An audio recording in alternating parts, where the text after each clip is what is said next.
how I manage my business as a 40-year-old dad with two kids. I would say probably the biggest thing is like you have to have systems and processes in place. Like I'm just at the point now where I can't manage my business off how I feel and how much motivation or how motivated I am to do something. The biggest thing is that I have in place is time management. I'll just give you guys just a quick rundown of how my day looks, and not saying this model will work for everyone, but this is how it works for me, how I'm able to get all my work done, but also do things to take care of myself as far as like working out, eating, but also spending time with my kids and my partner as well in the evening. So I'll just give you guys just a quick overview. This is typically how my schedule looks. I'm not saying this will work for you. You can try it, but this is typically how I run it. So let me just make this a little bit bigger here. Okay, cool. So I'm an early riser. I get up early, one, because it's quieter at 5 in the morning, and it just gives me a time to get stuff done, like working out without being distracted. So typically I wake up at 5, I do a quick workout in the morning, and then I shower. Then around 7, my partner usually gets up around like 6:30 and she starts to get the day going. Sometimes I will do stuff like get breakfast ready or unload the dishwasher to help out, but typically, I'm working out, shower at 6:30, then I'm done with everything, dressed and ready at 7 to help finish getting the kids ready. And I do the drop offs in the morning to give her time to get ready after I leave. And then it just takes a while sometimes with getting the kids there, especially my oldest son. Sometimes his routine changes with how drop off goes. So drop off can vary. Typically, I'm back about 8:15. I do breakfast and then I check all my emails and just review my tasks and stuff I'm going to do for the day. And then I typically work from 9 a.m. to 3 p.m. Around 3, I try to do a walk. Sometimes I'll do it a little bit earlier, but typically around that time, I do a walk. I come back, it gives me a chance to look at what tasks I didn't do for the day and what I need to move over tomorrow, and then kind of set my day up for the next day. And then from there at 4:30, I do another workout. Typically, the workout in the morning is some type of like cardio. I either ride the Peloton or go for a quick run. And then in the afternoon, I typically just do a tonal workout, which has been awesome. It's the machine back here behind me. It has been great to get workouts in, and it's been really good. I highly recommend it. I've been using it for the last 8 months. I got it at the beginning of the year when my second kid came. So I didn't have time, cut out time from driving to the gym and coming home. I can just get a workout here with no excuses. And then from 5 to 9, I typically am helping with dinner. And then I am back with the kids. Typically, I'm helping to get them back and get dinner ready. I typically cook most days of the week. And then my partner typically cooks like on the weekends, a few days on the weekend, and we eat out 1 or 2 days too to help. And then I help with bedtime, spend time with the kids, play for a bit just because they're at school all day or daycare. And then around 9:15, we have a check-in. We've been doing that for the last month or so. It's been helpful to get us aligned to talk about our day and what's coming up the next day if we need help, and just to get us on the same page communication wise.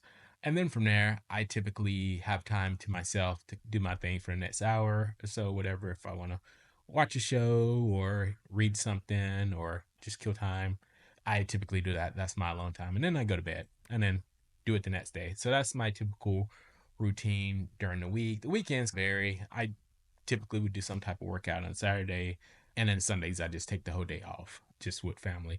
But yeah, that's typically how I do it. But that time between 9 and 3 is when I get most of my work done, which is very vital and very key for me just to have that time focused. Some other things I do is, as far as work wise, like I've been freelancing and working on my business for solo for since about 2017, almost 8 years now. So yeah, I've been doing it for a while, but didn't always start out this way. Didn't always have a system.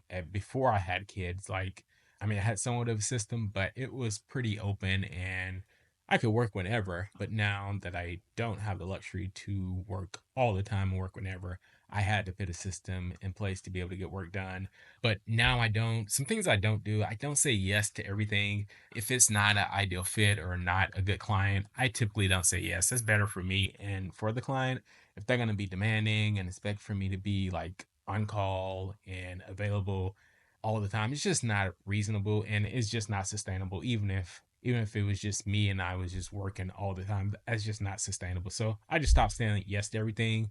Typically, most of the projects I do are like trial based. I typically do a 3 month trial to know if it's going to be a good fit or not. Because again, what I've learned is people can say one thing and then it could be a totally different thing once you get in and actually start working and see how things operate. So I've had that a few times, but now I'm pretty good. I know I'm just straight up about it. And I just hope that they are too.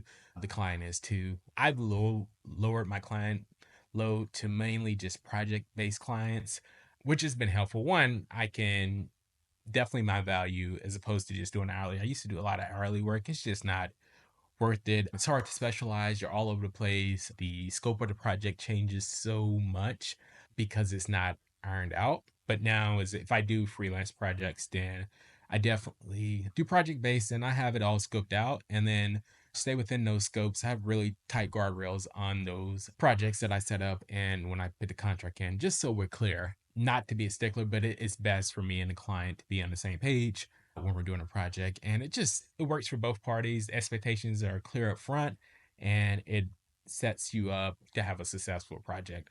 I've also shifted my focus too to more of an automated business. When I first started, and I tell people, like, when you first started, like, you're just needing to get money in the door, like how am I going to pay the bills, how I'm going to bring in revenue, how I'm going to replace my 9 to 5 income.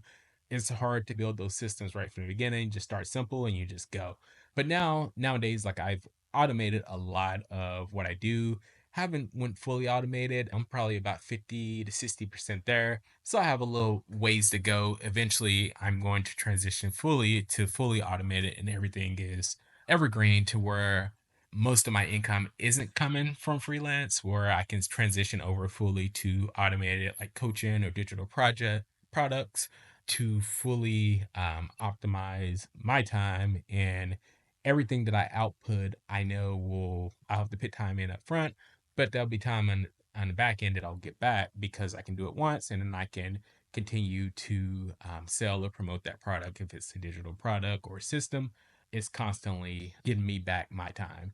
And then the last thing that I've done is, besides automating, is I've removed and replaced pretty much all meetings with just Loom video calls. So Loom is just a system where you can just record a question if because I what I found is like most meetings typically don't need to be meetings. So if a client needs something or they have a question about something, I typically just send a Loom via Slack or whatever communication channel we use. And that saves me so much time from having to jump on calls and meetings. So I typically don't take on any meetings. Matter of fact, I don't take any meetings these days, unless it's like an introductory call where I'm going over a contract or a set initial setup call with the client to go over systems or whatever that I'm taking over. Then after that, it's all just Slack communication and Loom if we need to. I'll let that be known up front. So nowadays you can see my calendar here. Let me pull it up.